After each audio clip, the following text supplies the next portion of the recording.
میں ایک سید زادی ہوں۔ اس دن جب گلی میں کھڑا تھا تو ایک لڑکا ایک گھر کے باہر بار بار چکر لگا رہا تھا۔ میں نے اس سے جا کر پوچھا، بھائی کس کی تلاش ہے؟ تو اس نے کہا، کسی کی نہیں، بس ایک دوست نے ادھر آنے کا وقت دیا، وہ ابھی تک آیا نہیں۔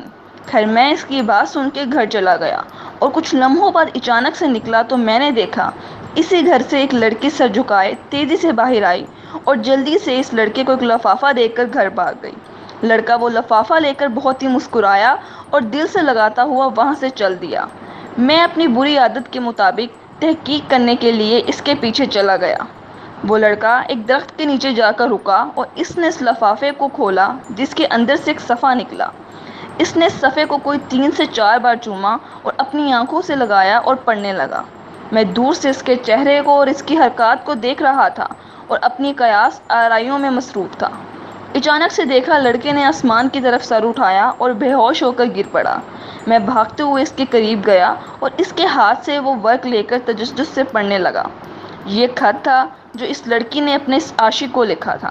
السلام علیکم، اے وہ نوجوان جس نے ابھی اپنی ماں کی گود سے باہر قدم رکھا ہے اور اس کی تربیت کرنے پر تھوک ڈالتی ہوں۔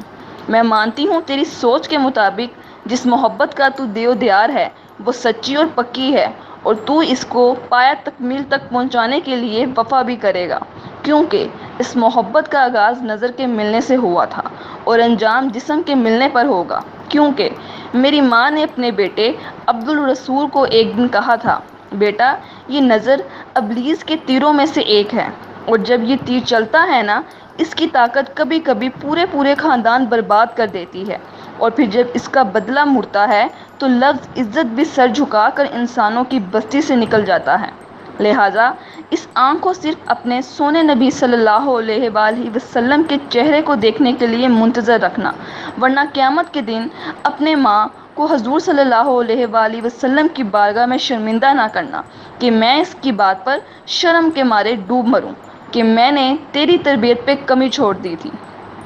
تو سن، اے خود کو خوبصورت شہزادہ اور مجھے دنیا کی حور سمجھنے والے، میں ایک سید زادی ہوں اور میرا تعلق امام فاطمہ کے قبیلے سے ہے جو قیامت کے تمام جتنی عورتوں کی سردار ہوں گی۔ میں نے اپنے لیے دعا مانگی ہے کہ اے اللہ مجھے جنت میں ان کی خادمہ بنانا۔ تو خود فیصلہ کر، اگر میں تیری محبت میں مبتلا ہو جاؤں تو خادمت تو کیا مجھے جنت کے قریب بھی آنے نہیں دیا جائے گا۔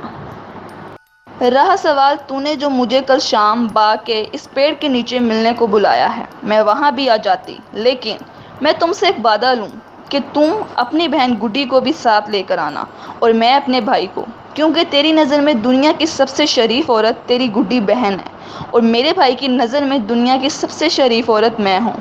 اس طرح دونوں مردوں کی غلط فہمی دور ہو جائے گی اور اس کے بعد جب گاؤں میں یہ خبر پھیلے گی تو کوئی بھائی اپنی بہن کو شریف نہیں سمجھے گا۔ اس طرح آئندہ محبت کرنے والوں پر ہمارا احسان رہے گا، یا تو وہ اس گناہ سے ہماری وجہ سے دور رہیں گے یا انہیں ہر طرح کی آسانیاں ہو جائیں گی۔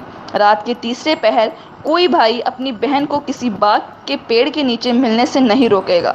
پھر جب یہ گناہ اتنا عام ہو جائے گا تو لفظ غیرت کی تعریف بھی سب کو سمجھ آ جائے گی کہ اپنی بہن کی طرف کسی کی نگاہ نہ اٹھنے دینا غیرت نہیں، بلکہ اپنی نظروں کو کسی کی بہن کی طرف بڑھنے سے روکنے کو غیرت کہتے ہیں۔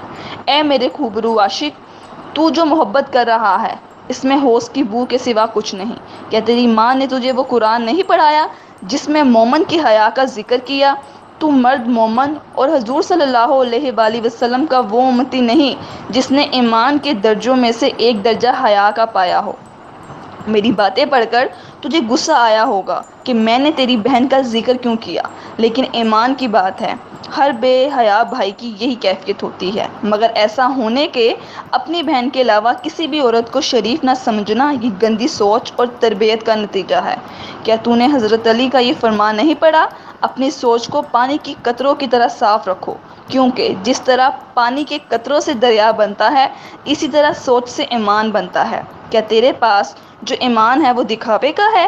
میں تجھے تبلیغ نہیں کر رہی، بس اتنا بتا رہی ہوں کہ تیری بہن گڈی جو کہ میری دوست ہے، اس کو بھی ایک تجھ جیسے بے ایمان اور راہ بھٹکے نوجوان نے خط لکھا اور اسے پیڑ کے نیچے بلایا، لیکن عین اسی وقت جب کہ میں تجھے خط دے رہی تھی، تیری بہن نے بھی اسے خط دیا اور اسے اس کی محبت کا جواب دیا کہ وہ اس سے محبت کرے گی، انہی باتوں اور شرائط کے ساتھ جو میں تجھے لکھ رہی ہوں۔ اگر تجھے یہ سب میری باتیں منظور ہیں تو جا اور جا کے گڈی کو بھی ایسا کرنے کی اجازت دے دے جو تو مجھ سے چاہتا ہے، کیونکہ اس لڑکے کو بھی میں نے یہی الفاظ گڈی سے لکھوائے، اور اگر میں ایسا نہ کرتی تو وہ لڑکا بھی راہ راست پر نہ آتا اور تیری بہن بھی گمراہ ہو چکی ہوتی۔ اب آخری دو باتیں جن کا تو اپنے اللہ سے وعدہ کرنا۔ تو نے مجھ پر بری نظر ڈالی تو تیرے لیے اللہ نے یہ مکافات عمل والا سبق پیدا کیا، اور میں نے تیری بہن کو بری راہ سے بچایا، اس لیے میں بھی اللہ کی عطا کردہ ہمت سے تیری گمراہی اور اللہ کی ناراضگی والے جال سے بچ گئی۔ اب اگر میرا تیری بہن پر احسان ہے تو پھر اس کو بھول جا، اپنی گناہ کی ضد پر قائم رہنا چاہتا ہے تو اس دفعہ یاد رکھنا، اللہ نے تجھے 4 بہنیں اور 1 ماں دی ہے۔ میں بھی اللہ سے دعا کروں گی کہ اللہ تجھے اور تیرے گھر والوں کو گمراہی اور ایسے گناہ سے بچائے، اور تو بھی اللہ سے توبہ کر۔ یہ میرا پہلا پیار کا خط ہے جس میں میں اعتراف کرتی ہوں کہ میں اللہ سے، اس کے حبیب صلی اللہ علیہ وآلہ وسلم سے پیار کرتی ہوں۔